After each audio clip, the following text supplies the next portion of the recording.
Microsoft office ওয়ার্ডে কোনো একটি নির্দিষ্ট লেখা আমাদের বারবার আনতে হয় বা কপি করতে হয়, লিখতে হয়। সেরকম কিছু লেখা আমরা যদি অটোমেটিক সেট করে রাখি তাহলে ক্লিক করা মাত্রই চলে আসবে।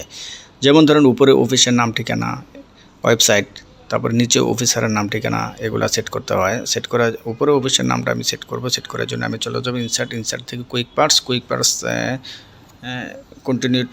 Continue to quick parts gallery.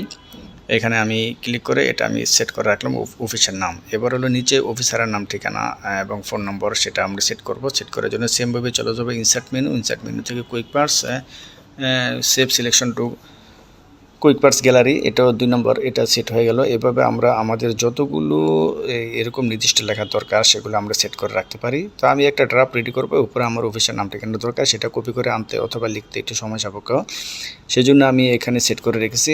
এটাকে আনার জন্য আমি সেমভাবে চলে যাবো ইনসার্ট মেনু থেকে কুইক পার্টসে ক্লিক করলে আপনি দেখতে পারবেন যে কটা আপনি লেখা সেট করেছেন সেগুলো আপনি দেখে ক্লিক করলে আমরা চলে আসবে। এই যে অফিসারের নাম ঠিকানা এখানে আমি সেট করে রাখছি, ক্লিক করা মাত্রই চলে আসছে, জায়গা মতো সেট হয়ে গেছে।